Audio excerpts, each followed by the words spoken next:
खाली कंधों पर थोड़ा सा भार चाहिए।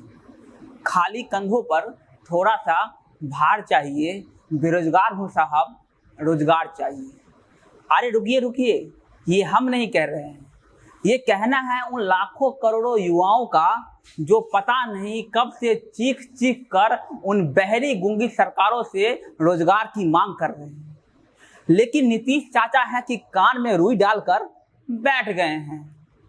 उनको तो बेरोजगारी कोई मुद्दा ही नहीं लगता है। वो युवाओं की बात को इस कान से सुनकर उस कान से निकाल देते हैं। मतलब कि वो युवाओं की बातों को अनसुना कर देते हैं।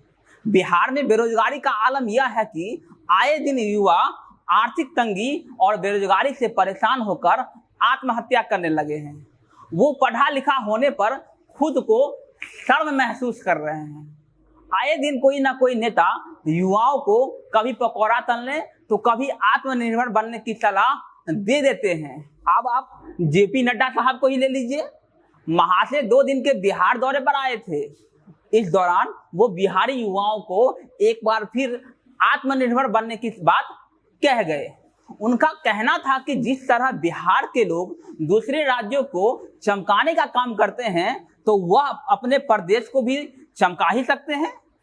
अरे सर, अब आप ही बताइए ना, जब आप पढ़े लिखे युवाओं को पकौड़ा तलने की सलाह देंगे तो क्या उससे बिहार चमकेगा? अरे नहीं नहीं सर, आज हम आपको बताते हैं कि बिहार कैसे चमकेगा। बिहार चमकेगा बड़े बड़े सेक्टरों में नौकरी देने से। बिहार चमकेगा तब जब आप युवाओं की काबिलियत को पहचानेंगे। बिहार चमकेगा तब जब आप उनसे पकौड़ा तलने के लिए नहीं बल्कि बड़े बड़े सपनों को पूरा करने में उनकी मदद करेंगे। यहाँ एक तो वैकेंसी नहीं आती है, अगर वैकेंसी आती है तो एग्जाम नहीं होता है, अगर एग्जाम होता है तो रिजल्ट नहीं आता है, अगर रिजल्ट आ भी जाता है तो ज्वाइनिंग लेटर नहीं आ पाता है। अरे सर, ऐसा कैसा चलेगा? चुनाव का रिजल्ट तो आप लोग बस कुछ ही दिनों में दे देते हैं, तो फिर एग्जाम का रिजल्ट देने में इतनी देरी क्यों हो जाती है? इसका जवाब आपको देना होगा। बहरहाल इस वीडियो में हम आगे बढ़ते हैं और आपको बताते हैं कि किस तरह नेता लोग युवाओं को ठगने का काम करते हैं। बिहार में चुनाव है और बिहार के नेता लोग अपने किए गए कामों का रिज्यूम बनाकर घूम रहे हैं। नीतीश जी कह रहे हैं कि उनका 15 साल का कार्यकाल बवाल रहा है, तो तेजस्वी जी कह रहे हैं कि हमारे बाबूजी के कार्यकाल में जो हुआ उसके लिए हम माफी मांगते हैं। लेकिन फिर भी उनके बाबूजी का कार्यकाल महाबवाल था। ये हम नहीं कह रहे हैं, ये तेजस्वी जी कह रहे हैं। लेकिन इन सभी साहबों का मुंह बंद करने का एक ही तरीका है कि आप डाटा के साथ इनसे बेरोजगारी पर सवाल पूछिए। याद रहे कि डाटा लेकर बैठना जरूरी है, क्योंकि नेता लोग मुद्दे से भटकना और भटकाना अच्छे से जानते हैं। इसलिए आज हम बेरोजगारी का डाटा लेकर आए हैं। ये अलग बात है कि नीतीश चाचा को यह मुद्दा नहीं लगता है, लेकिन हम आपके तकलीफ को बखूबी समझते हैं। इसलिए आज हम उन लाखों करोड़ों युवाओं की बात करेंगे जिसे नीतीश चाचा अनसुना कर देते हैं। बिहार सरकार चुनाव जीतने के लिए जी जान से प्रचार कर रही है, मगर प्रदेश की गरीबी और बेरोजगारी को देखते हुए इस पर यकीन करना मुश्किल है कि बिहार में बेरोजगारी दर अपने चरम पर है। बिहार में बेरोजगारी 31.2% से बढ़कर 46.6% तक चली गई है।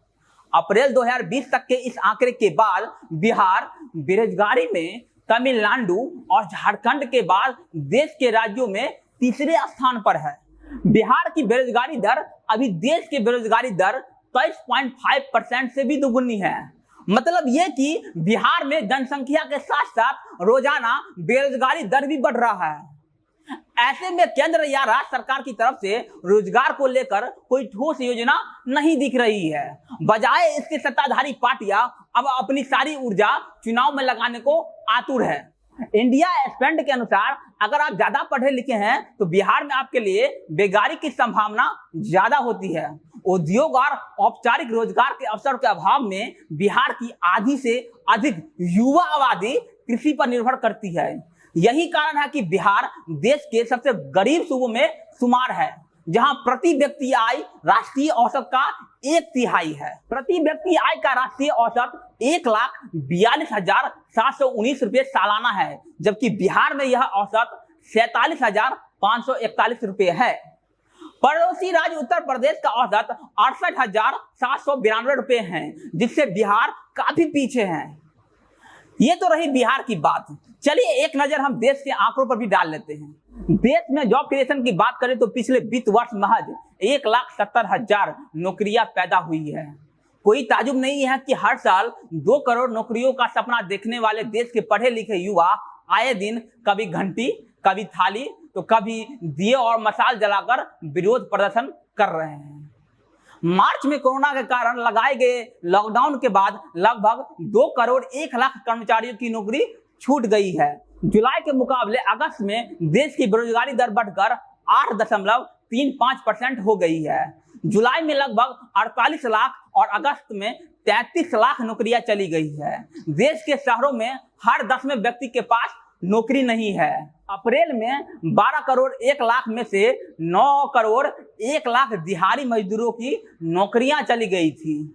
और ये सब तब हुआ जब देश में पहले से बेइंतहा बेरोजगारी थी। सैंपल सर्वे ऑफिस की रिपोर्ट के अनुसार 2017-2018 में बेरोजगारी दर 45 साल में सबसे ज्यादा 6.1% के स्तर पर पहुंच गई थी। सरकारी नौकरियां कम आ रही है और प्राइवेट सेक्टर में जॉब है नहीं, तो युवा आखिर जाए तो जाए कहां?